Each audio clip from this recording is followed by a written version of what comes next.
Right, good morning. Welcome back again. I was on Fiifi-Manfred on YouTube. Yesterday we did it back to back to back to back. Consistent of the best analysis that you can ever get. I mean, the world of football, obviously. Of course, if you're in Ghana, you know, say time to go and vote. It's no problem. When you're done, come back and enjoy some analysis of me yesterday. Those that like to invest the betters, no, it was only Paris Saint-Germain and the stadium away at Auxerre. They couldn't get a single goal or even a win over there. But then again, the boys, like you guys always see, though, I mean, we go against it today. The team has sat down, put together some very, very good well research. Also, that's going to be in the description of the video. Inti say open so when you any code when I hope child bet together. Just go to the description, go there and pick up the codes and Betway. Like I've told you every time, Betway there. Once there's any problem, I can go back and then make sure that they retrieve your release your money for you. So go back into it and then go look at the options over there. Now go chat separate us. All of them come with different level of reduced recs. So look at them. National Nebel, next chat or one of Fiifi-Manfred on YouTube. Again, like we always do, some subscribe to the channel.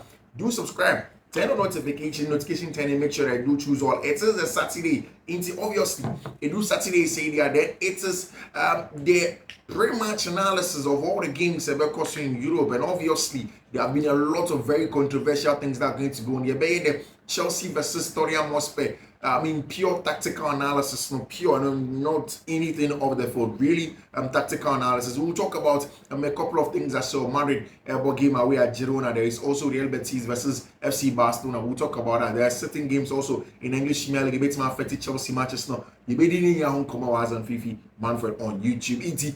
Let us start and get the ball rolling. But see, let me start with this.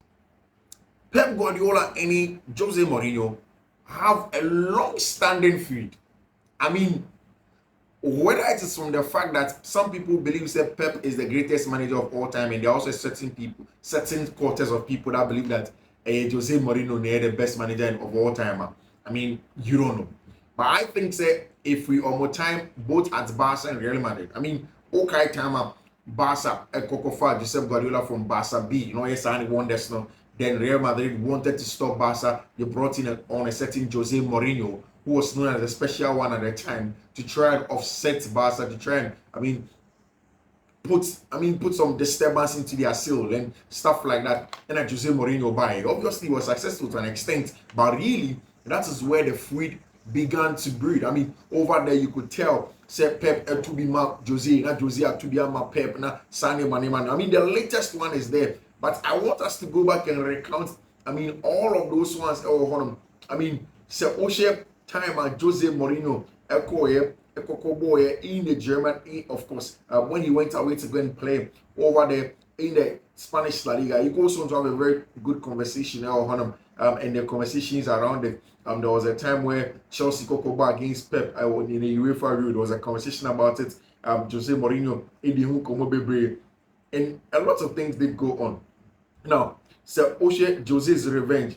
Time I call Spain. Now, ain't any successful. He had to go to Inter. Went to take Inter to beat Team Alfredo. To qualify ahead of them. Barcelona to go and play the Champions League final. A year ago, Chelsea were crying and Barca were laughing with the referee. They laughed because he denied my Chelsea boys their rightful place. It is the most beautiful defeat of my life. It's a style of blood, not skill. We were a team of heroes. Talking about time, Jose in the Chelsea team, all against Josep Guardiola or Stanford Bridge, Michael Essien, and D can share our first goal. No? Then, in the dying best of the game, Barca equalizes, then the away goal gives them the advantage. Then Chelsea chase the game. Chelsea in a penalty, in your man.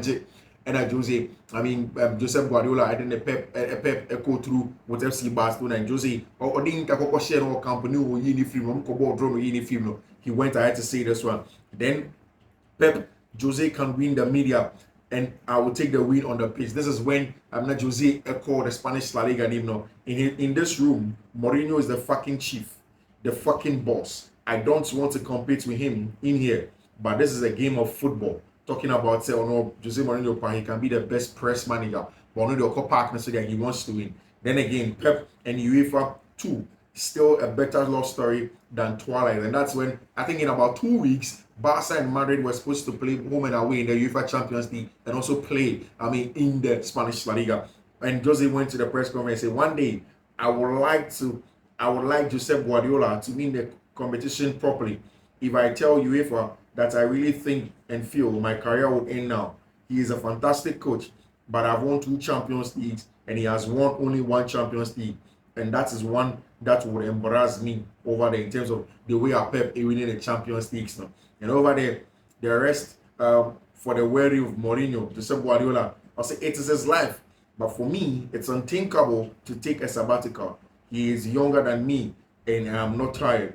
Talking about time at Pep, every Barcelona, this over called Bayern or go take his sabbatical over the UEFA. Again, Pep and Jose. Every time I play Pep, I end up with 10 men. It must be some sort of a UEFA rule. Talking about the way every day the other teams need the red card. Then again, Jose Mourinho managerial style on Pep. And Pep say the beauty of football depends on the coach. It seems to me that Mourinho prefers the results to the spectacle. I know him, and that's all that matters. And he goes on and says that when you enjoy what you do, you don't lose your head. And Guardiola is bowed. He doesn't enjoy football. Talking about the fact that Jose Mourinho Perez also say he doesn't really enjoy the spectacle. And then Jose Mourinho comes back and says that, hey, ball is also Peria. We don't go grey early like that. If you lose your head, it means that you don't enjoy the game. Then when Pep Guardiola Manchester, when Jose Mourinho, and of course he went on Jose Mourinho after joining Manchester United as Guardiola joined City. In the situation like this, Spain, individual fights make sense because they can influence things. But in the Premier League, if I focus on him, Manchester City, and he on me on Manchester United, someone else is going to win the league. Talking about how those two teams can't just focus on them like that over there. And just recently, Pep Guardiola got in the pre-match press conference. And we didn't come on about how we win 6 English Premier League titles. Now listen to what Pep said. Pep said, I hope that's not the case for me. But in the end, we are similar in some ways. However, he won 3 Premier Leagues and I've won 6. So it's not quite the same, is it? And of course, after saying only Liverpool boss how much could Liverpool fans now 6 now. And a journalist for Visa and say, I think we Jose. That's a name we been a Jose Mourinho. A time and now over be free England, you know. I think yes, I do. No, say, I hope it's not the same case for me. But in the end, we are similar in some ways. However, he won 3 Premier Leagues and I won 6. So it's not quite the same. Talking about the facts on we're winning more. Then of course you have Jose Mourinho responding from Turkey. And Jose Mourinho said, Guardiola said something to me yesterday. He won 6 trophies and I won 3. But I won fairly and cleanly. If I lost, I want to congratulate my opponent because he was better than me. I don't want to win by dealing with 150 lawsuits over there. Jose Mourinho and Pep Guardiola almost sparks back and forth, and then of course that's the level Ababi Drew. We'll talk about all of those things. And then Chelsea against team your friend Tottenham Hotspur. Chelsea are playing against Tottenham Hotspur. English Premier League. I'm not watching. Sorry, at the Tottenham Hotspur Stadium, and it's a huge game. And like I did tell you, we need to do a tactical analysis of the game. What to expect from the game? How are Chelsea going to play in some match, and what do we expect from them? In this analysis, now I say, I think that first of all, I saw an interview of Enzo Maresca. See, one of the things that sets Enzo Maresca apart from a lot of the coaches over here, say, hey, the game preparation, the game preps. Yeah, it's the game preps. It's how much effort he puts into preparing for games. And listen to this. I won't be saying about what Enzo Maresca and any team here, with respect to Chelsea players, how the players are developing. And it sounds like Enzo Maresca staff do a lot of individual player work with players. Something I've been pretty adamant Chelsea needs to modernize on. Very nice. And talking about the fact that, these days, open the best out of players there. You need to work with them also individually, not just their personal trainers, but you as a team need to find ways to work with them individually. And in an interview the last few days, Enzo Maresca stated, said, those are the things that he does. And listen to Enzo. And he was asked a specific question. Why have you been able to do it and your predecessors haven't? Or say, I just try to not work hard, but to spend hours to understand how I can help the players. We just finished the session, and in the last half an hour, we just worked extra session with some players to try and help them. We watch games, we review games, and see how we can improve. I have 4 or 5 assistant coaches upstairs, and they spend time to find the details about positions, about controlling with the right or controlling with the left, playing with the left or playing with the right, talking about the details that goes into getting the players to play. Or say yes, they work on a training ground, but some we are they do some individual work with the players. I mean, it can be video, it can be on the field of play, and the information comes from the assistant 4 or 5 are almost your office. Their job is simple: just sit down, review footages. Okay, this ball should have been controlled with the left, this one should have gone to the right, and he takes all of that into his decision making. I mean, it's the level as a person is successful in modern day football. You need to go how much effort you need to put into things to be able to succeed now at next level, and that's why Enzo Maresca is succeeding at Chelsea, because he puts in a lot of effort. Because on only assistants now, they do it day and night, putting a lot of effort to make sure they go ahead and win. Of course, it's going to be same in a game against Tottenham Hotspur. And so in the pre-match press conference, and he talks about the fact that yes, what is in focus at Tottenham Hotspur for a little bit inconsistent and it's and I say, oh, but if you look at the 2 games, they played well. There are moments where you need to be very careful with them, and yes, they will hurt you. Again, he goes on to explain, say, almost every game they are Chelsea about the principles can be the same. So I've always said the principles here, pressing high, I mean playing out from the back, but the structure you do it may be different. So maybe you play out with a 3-2, maybe you play out with a 3-4, maybe you play out with a 3-1, maybe you press aggressively man for man, maybe you should do a lot of more shadow pressing and then blocking of passing lanes. These are the principles, but the structure in which it happens, and that's what I always tell you, say, hey, I did be a friend in the fluid rigidity. How do you get around stuff like that, which is very, very important in the modern day football? And that's what Enzo Maresca was talking about. So yes, the structure, I mean, may be different, but the principles really are the same from team to team, from time to time. And what Chelsea wants to do, it's very, very important. Of course, I mean, the thing is that if you look at Enzo Maresca in a team now, then you just oppose them to Tottenham Hotspur Ange Postecoglou team now. One of the first thing that comes up and they say, for Ange Postecoglou, he does certain things in a certain way. One thing is clear with him. In the fullbacks, they will always invert. So you have Pedro Porro and Destiny Edoje. And the plan is simple. Makane several times I say one of the reasons why teams, one of the key principles behind building up from the back is about numerical superiority. So what teams like this want to do, they say, oh, Bobo, you want to have more players in between the lines for you. You want to have more players in between the lines. You want to have more players in the first phase, second phase to receive the ball and then play out. Those are things that you want to do, and that's exactly what Ange Postecoglou does. So play out from the back into inverting the two, full backs now. One of the things that he does also so well is to prioritize the half spaces and overload them, and in the box. Now the plan is that consistently, so overload the box now, any half space now, he will have more players and gain numerical superiority. So the main game plan for Ange Postecoglou is about numerical superiority and how to play well. Now, without the ball, we saw in the game against City, said what Tottenham Hotspur does, and he said they will press you aggressively. They committed a lot of men forward against Manchester City to press and then to force them to make mistakes. But then again, there were times the City could play out from Sir blocks now to play out of Sir press now, and they got a lot of chances. Now, it is rich reward for him. So, winning a ball, especially against the big boys like Enra or Nagasaki, he will press you. He will put you to the sword. Or tries to force you team to make a lot of mistakes and stuff like that. But the thing is that immediately he does that, it is always easy for when teams play out of him to get chances against him. And the data suggests it. We have sad data, which is very, very important. So it means that Nyami are watching that game. So in terms of possession, highest 59.5% in Tottenham Hotspur shots per game.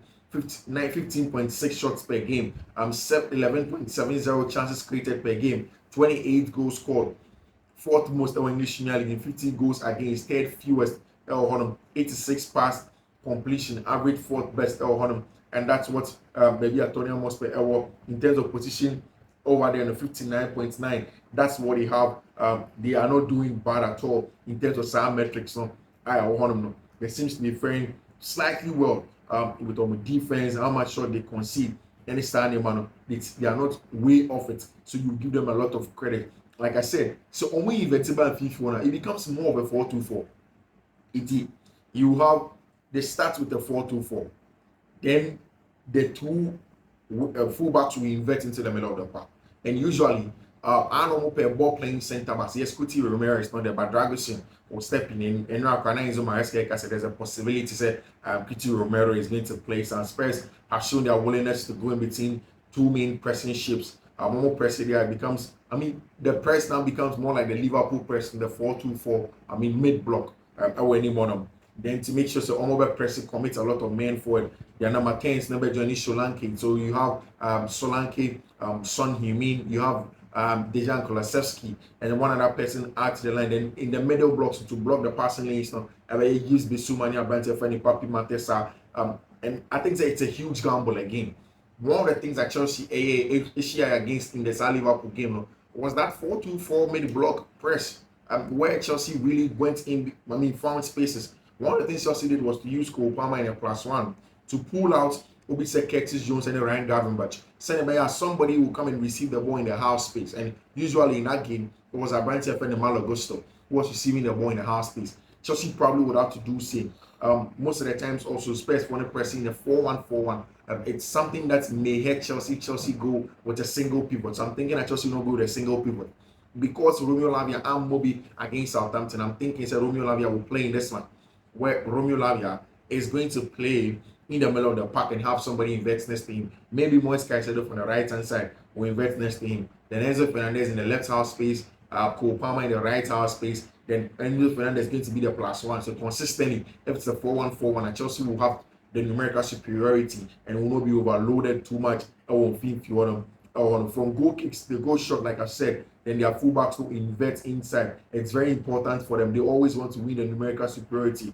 On the ball approach, we know it's a very big factor in Ange's system. His willingness to invert both fullbacks, like I did mention, to have fluid rotations in there. You often see a 2-3 base, which will have the wide split central back Bissouma at the central point, and then either side of it, their fullbacks is going to be in there. So in terms of build-up here, you usually have the 2-3 Dragusin, and one of them will have then the first one, either of Abrante Feno, Rodrigo Bentancur. Then the two fullbacks will invert next to him, so that they can have the ball considerably and then play out from the back. That's exactly what they do.